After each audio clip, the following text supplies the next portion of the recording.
What's up, guys? Your boy Chris Splatoon of channel. Tell me more, the haven for early 2000s kids and a few 90s babies.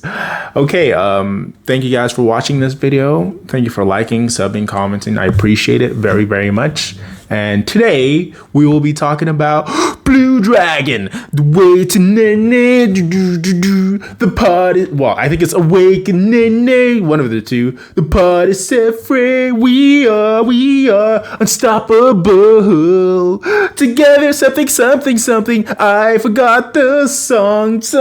I forgot the lyrics. Something about darkness we're ruling. Super cool guitar solo. But let's get into this. Firstly, what is Blue Dragon about, or what is it? It's an anime, but it was also dubbed in English for, I think, Cartoon Network back in like 08 or something like that. 07, 08. It's been a while, so let's get into this. The main character, or the main premise, is that there's this evil of the first season. I'm gonna do both seasons. I think it's called Trials of the Seven Dragons or something. That's the second season, or Trials of the Seven Shadow, something like that.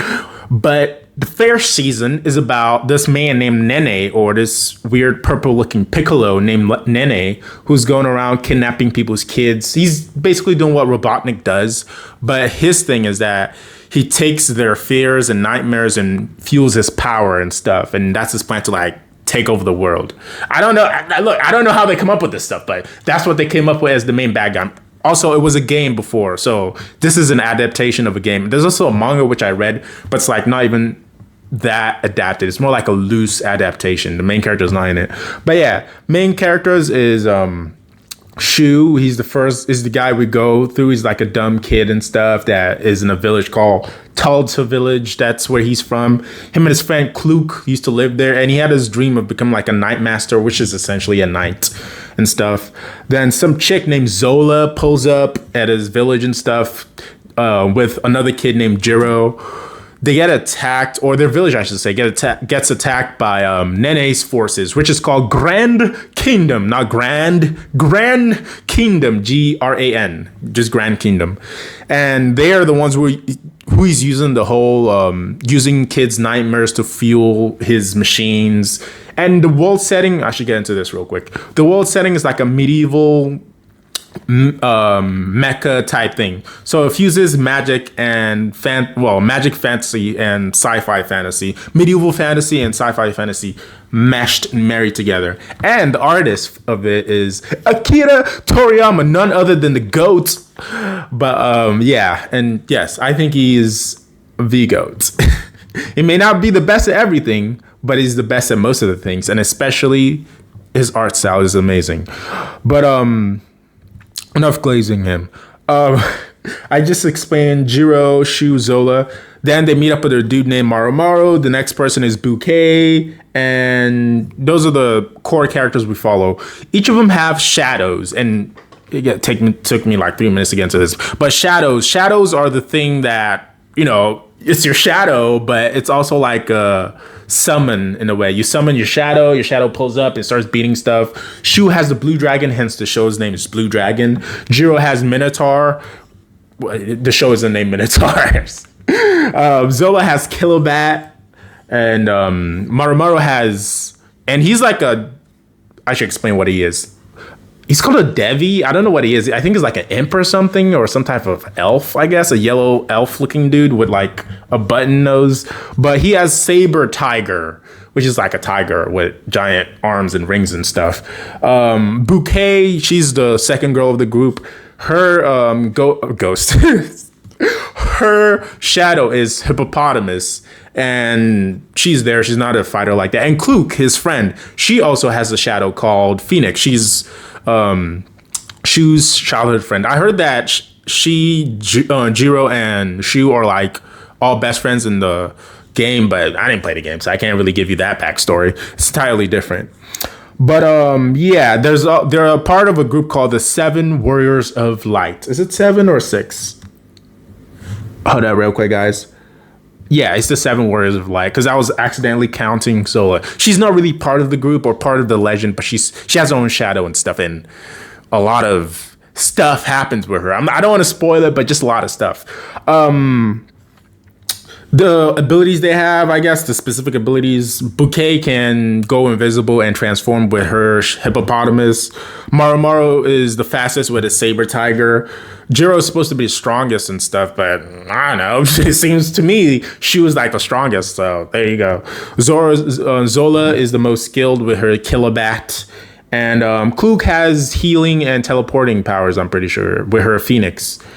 And then the last 7 Warrior of Light, because I said there's 7 Warriors of Light, and Zola isn't one of them, or the other 2, I should say, is Odin, which is the Shadow. No, he's not the character. His name is General Logi. He worked for Nene, who also had the other Shadow, but he's not the guy. It's complicated. Let's just say he has a pet thing called Deathroy on his shoulder. That's the real descendant / the 7 Warrior of Light, and he gives Nene the ability to summon Chimera. Chimera, if you know the sub, but Chimera essentially. He's weird. He doesn't talk. The other ones talk, but he doesn't talk. But yeah, Logi's the general of Nene until halfway through. Stuff happens. Logi leaves and leaves the Grand Kingdom and makes Rokistan or Rozikistan, I think that's what it's called, or the Red Rose Cross Army in the Japanese. But I don't want to spill too much beans. It was a funny show though. It was funny. She was always being an idiot. Jiro was like a Sasuke, I guess, but not as cool as Sasuke. Klook and Bouquet was fighting over this dude, and Zora was this mysterious girl. She was up to something. At first you don't pick up on it, but she's up to something. I'm just gonna put it at that. She's up to something. Marumaru is a giant pervert, bro. This little kid, cause what's his name? She was about 10. She was 10. Klook is 10. What's her name? Bouquet is 12. Jiro is 11. And Marumaru's like 9 or 8 or something. Dude's a massive pervert, always like trying to touch Bouquet's boobies or like trying to mess with the other 2 girls, Zola and Klook. Was he funny? I guess. Looking back on it, I'm like, hey, you about to get your smacked up. He did get smacked up a few times. But besides this, halfway through the season, something happened. So we're gonna skip halfway through season 1. Something happened. So I don't want to get too in depth into that. So I'll skip over to season 2. And for those of you guys who watched Blue Dragon but don't know, yes, there is a season 2. It's called Blue Dragon Trials of the 7 Shadows or Trials of the 7 Dragons, something like that. And in this one, the main bad guys are a group of dragons, but they're also known as aliens sometimes, but they're called the investiture beings. And there's Mikhail, Rudolph, Rotterace or something, Hilgade or Hilgard. Then there's Fangino.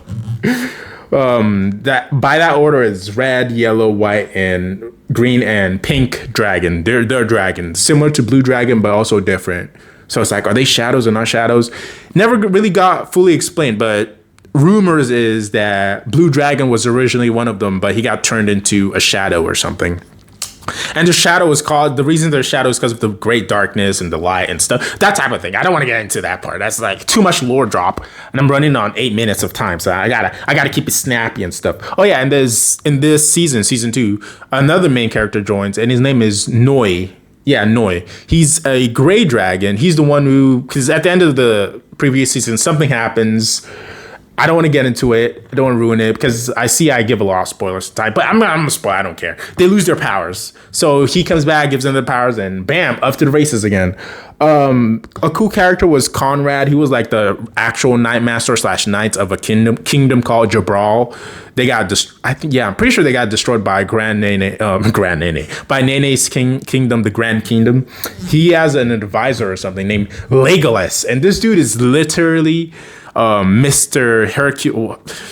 I don't want to say Satan, but yes, Hercule Satan or Mark Satan, if you want to go Mark Hercule or whatever. He looks like the dude. He acts like the dude, except I think Hercule at least knows how to fight. I don't know if Legolas can fight.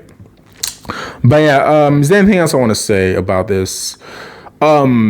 I guess if I want to get deeper for the people who know, Kluk and Andropov's thing, because Andropov used to work for Grand Nene, for Grand Kingdom under Logi before Logi split up to go do his own thing. And under them, he was part of a special group called the Independent Flying Squadron, which was like special shadow wielders. And yes, there are shadows besides natural shadows. There are also like artificial shadows. That's what Nene was doing with his stuff. So he's like a child soldier, even though technically all the characters are like child soldiers, but they chose to be there. He got trained and stuff, so a bunch of his friends died, so he's like PTSD over that. Then Kluk falls in love with it. Does she? They get close, so we'll just put it that way. Because I thought she was like Shu's girl, but she ends up not being Shu's girl. And Bouquet was obsessed with Shu, so I guess she was like, whatever, I guess I'll chill and be with Bouquet and stuff. In season 2, let's just say the investiture beings are thinking of themselves as gods and they want to judge the world or whatever. They want to destroy the world. That's the whole motif. But yeah, they have magic and shadow powers and they're dragons and stuff. Is there anything else I want to say? Okay, after Grand Kingdom disappears, I'll just put it that way, it splits up essentially into 2 groups. You have the Rozikstan, which is Logi's own kingdom, I guess. And then you have the White Guardians, which was like a research scientist that worked under Nene, split up from him to go do his own thing. So that's what happened when all this stuff happened to Nene. And if you get my drift, he got... But when his shadow passes on to obviously Deathroy, because he's the one who allows people to use his shadow. It's just Deathroy, because he's like a small weird guy with arms and no legs, because he can't use the shadow himself. He offers it to anyone else. If you're not like a descendant of the 7 soldiers or 7 warriors of light, you get to use his power for him and stuff.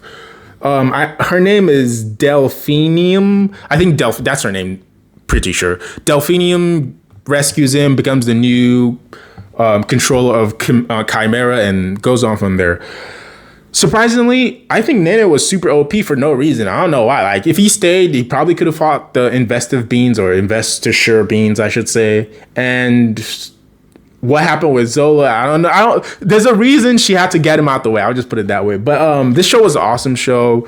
If you like adventure, fantasy, mechs, magic, you got it all in one mixed up together. It's like Toriyama always be into those type of show that mixes all the genres together. But we're rolling up on 13 minutes. If you guys remember this, let me know. There's more I want to say, but at the same time, I don't want to spoil it, because I realized in the previous video I did, or I don't know if I posted it after this one or before, but the Mega Man video, I kind of went to a lot of spoilers. But in my defense, that's a way bigger series, so I didn't even dig deep into it that much. But I did spoil some stuff, so I'm trying to keep it not as ruining. I'm not trying to ruin you guys this time. So go watch Blue Dragon. Awesome stuff as a kid. Great stuff still as an adult. It has a lot of rebellion, and by rebels, I mean, you have the Imperial Army, and you have your rebels, and there's a Darth Vader, but not really being a Darth Vader, because there's only one Darth Vader. But yeah, thank you guys for watching this amazing videos. Thank you for the likes, the sub, all that good stuff. It's your boy Chris Platino channel. Tell me more, the haven for early 2000s kids and a few 90s birds. I always gotta say that. But yeah, I'll see you guys in the next one. Bye.